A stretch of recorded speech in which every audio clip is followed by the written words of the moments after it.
Por ahí se va Ascensión y llega Paola, ya sabéis, la encargada de manejar esta barca llena de vino, esta bodega que la traemos siempre a tope en el barco. Muy buenas, Paola. Muy buenos días. Hoy coincides también casi de color con Ascensión, ¿no? Me he reído enormemente. Estáis haciendo, están amigas que ya... Coincidimos en los colores. Además, que consta que no nos hemos avisado por redes sociales, ni por WhatsApp, ni por nada. Hemos aparecido las dos y hemos dicho no. Pero esto ha sido porque hoy el día estaba gris, queríais poner un poquito de alegría. Está claro, además es que estaba muy divertido porque mitad de Marbella era negro azabache y mitad de Marbella era azul precioso con sol brillando increíble. ¿Ahora cómo está el cielo? Mitad y mitad. Con lo cual yo creo que voy a salir por la derecha porque está azul y lleno de sol. Vale, entonces tenemos que mirar hacia Puerto Banús, ¿no? Totalmente. Mejor tiempo por allí. Al mar directamente. Al mar directamente. Bueno, aparte de la recomendación como hace cada martes, Paola, ya hemos pasado la fase de la cata, hemos aprendido a catar, a sacarle al vino, más allá de, está bueno, está malo, que está muy bien, pero bueno, hemos aprendido a jugar un poco con el vino, que es muy divertido, y dijiste que nos íbamos a meter con maridajes. Sí, además, mira, maridajes es un tema que a mí personalmente me apasiona. Primero porque sigo defendiendo que España es un país rico potencialmente en cantidad de cosas, que además a ver si me oye mucha gente y de verdad potenciamos todo lo rico que tiene España y todo lo bueno que tiene España, ¿no? Si en vino hemos tenido infinidad de programas para llenar, en maridaje tenemos casi el doble de programas para llenar con información. Y es tan importante elegir un buen vino como saberlo casar con un plato. ¿Por qué? Porque nos podemos perfectamente cargar o el vino o el plato. Entonces, hay reglas que están ahí y que lógicamente hay que conocer y hay que saber que existen por el hecho de no saltárnoslas y que, bueno, que eso no pueda estropearnos o plato o vino. Y luego, por otro lado, existe la maravillosa creatividad que es imaginación al poder. Lógicamente, en una cocina tan amplia como la nuestra, con infinidad de formas de elaborar platos diferentes, se me ocurre desde adobos, marinados, cocción, asados, fritos, estofados, cualquier tipo de variedad de cocina, incluso un mismo alimento, carne, pescado, marisco, verduras, elaborado de diferentes maneras, podemos diferentes vinos casarlos con él. Si nos referimos literalmente al significado de la palabra maridaje, maridaje no es nada más que unión. Cualquier definición que nos lleve la palabra maridaje siempre nos va a determinar como una perfecta unión, un matrimonio perfecto.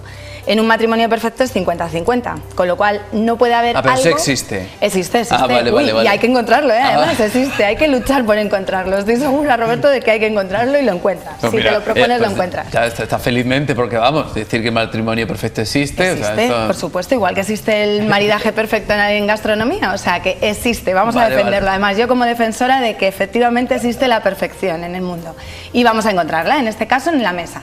¿Qué es lo que quiero decir con esto? Es súper importante entender que no podemos permitir que una de las dos patas, o bien alimentación o bien vino, supere a la otra. En el momento que haya uno que tape al otro, ya no vamos a percibir todo lo que esa riqueza nos va a dar en la mesa, tanto de plato como de vino, ¿vale? Entonces, ¿qué vamos a analizar con esto? Podemos maridar de dos formas. O lo que llamamos maridaje en armonía, que es intentando buscar la armonía de vino y plato, o intentar buscar el contraste. Pero siempre y cuando lo busquemos desde un punto de equilibrio, de armonía, ¿vale? También no se trata de decir aquí a ver qué se me ocurre para...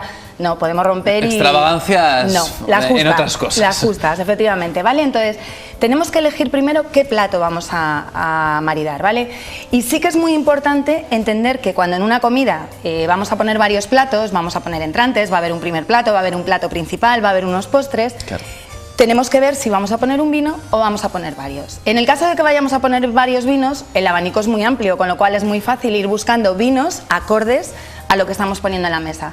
Pero imagínate que vamos a poner un solo vino, es donde más nos surge la duda. Claro, que eso pasa mucho, ¿no? Que normalmente pues haces una cena en casa con amigos y bueno, pues puedes poner mejor primero un blanco y luego ya el tinto, pero hay muchas veces que se usa solo un vino y se extiende pues casi desde los aperitivos hasta el postre, ¿no? O sea, como sea un vino bueno, muchas veces pues usa solo una elección. Y es correcto, además, porque al ser un vino bueno quieres potenciar y sacarle al máximo a ese vino y no mezclar.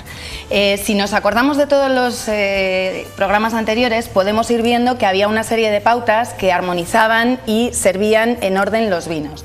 Ese orden lo deberíamos de cumplir. en el momento que estamos hablando ya de maridajes, ¿vale? Es un orden que es lógico. Un vino más fuerte no se puede poner antes que un vino más ligero. Por color empezaríamos por blancos, rosados, tintos. Por antigüedad empezaríamos por vinos jóvenes hasta llegar a los reservas o grandes reservas en su caso. Pero luego hay una infinidad de vinos ahí que nos permiten un juego brutal.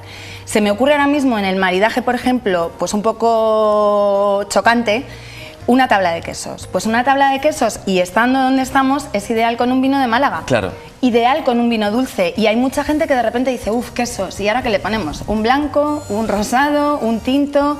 ¿Qué busco? Pues a lo mejor es hora de probar denominaciones de origen nuevas que no estamos acostumbrados a llevar a la mesa y que solamente las tomamos ahí en un momento dado porque surge y son desconocidas. Y resulta que es que ese puntito que le va a dar armónico el sabor del queso con el dulce del vino nos va a potenciar el queso al nivel máximo y el vino al nivel máximo.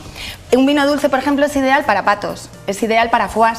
Es un vino que nos va a jugar mucho. Para todo que sea graso, ¿no? Exactamente, es un vino que nos va perfectamente a permitir dar un sorbo a ese vino y después seguir disfrutando de la comida. En este caso, una tabla de quesos, una tabla de foies, una tabla, bueno, pues con variedad incluso de quesos y foies. O sea que a lo mejor el vino dulce lo podemos utilizar en los entrantes. Si hemos preparado una tabla de quesos, una tabla de patés. Perfectamente. Tú te acordarás que traje aquí una bodega de Palencia, de Arlanza, que tenía un vino de hielo, con uva de hielo. Yo ese vino, por ejemplo, para mí es ideal para unos entrantes, es ideal para unos quesos, es ideal para un pato, es ideal para una tabla de patés diferente. Es un poco, pues bueno, casar ese contraste sin romper el equilibrio y la armonía que tiene. De todas maneras, esto es tan extenso y tan amplio que vamos a ir poco a poco desmembrando un poco lo que es la gastronomía y cómo jugar con ella, porque es súper importante saber que la paleta y el abanico es tan amplio de gastronomía como de, bueno, formas de casar platos y vinos. Es muy importante tener en cuenta salsas, texturas de platos, especias. Por ejemplo, la duda de siempre, oye, que vamos a cenar oriental, ¿qué vino ponemos? Pues hay un vino que es un acierto seguro, que son los rosados.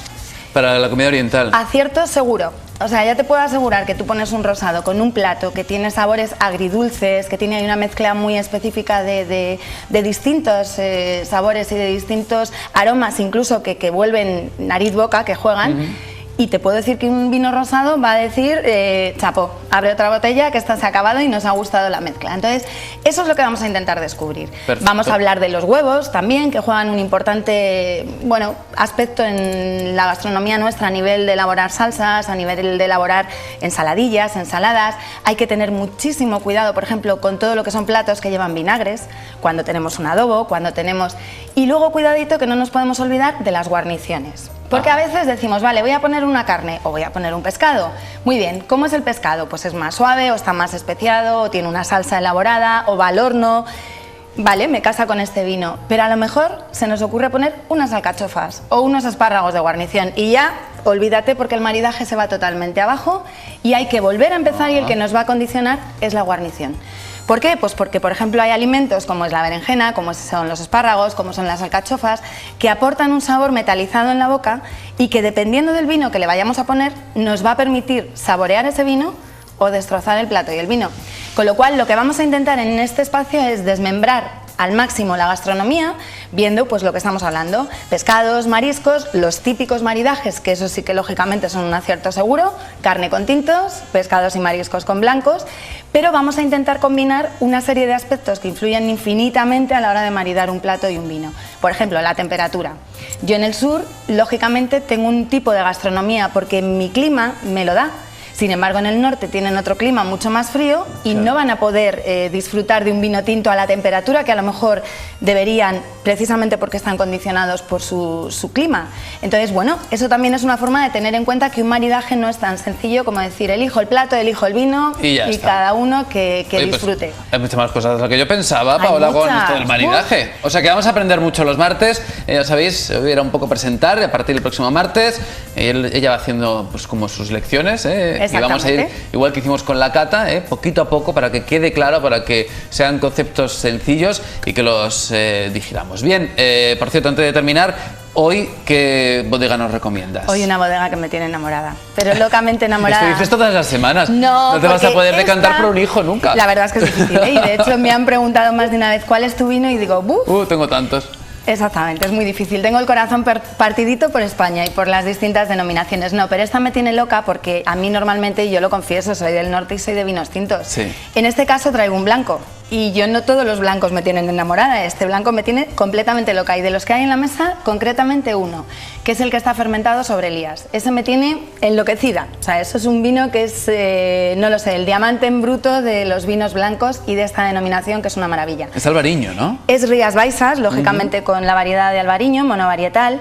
Es una bodega que nació en el año 1985, que es te puedo decir que es una muestra excepcional de esta denominación de origen, esta bodega. Pone la bandera muy alta de la denominación Rías Baixas. Es una bodega que mima y cuida los vinos enormemente y tiene, aparte del albariño normal, que es el básico, dos albariños, uno que es 2005 y otro que es 2010 y el que está fermentado sobre Elías. ¿Eso qué hace? Pues potenciar ese tipo de fermentación, lo que hace es potenciar, equilibrar, redondear un vino, de tal manera que te puedo decir que si yo veo este vino y veo un vino tinto, lo voy a elegir sin ninguna duda. Sin duda este. Sin ninguna duda. Es un vino con un sabor a madera que le aporta la barrica, es un vino blanco que rompe con todo lo que es el estereotipo de un vino blanco y con la característica de esta denominación, que es una denominación que nos aporta vinos, bueno, pues muy punzantes en aromas, muy florales, muy afrutados, que fríos son maravillas en la mesa, con lo cual es un vino para disfrutar, una bodega para descubrir quien no la haya descubierto y un acierto seguro. Laval, se bodega llama el vino, para que le eches un vistazo y que le gusta mucho a ella, es el de 2010. Paula, gracias. Un placer. El próximo martes seguimos adelante con los maridajes y ahora ya sabéis que abrimos nuestro espacio de nutrición.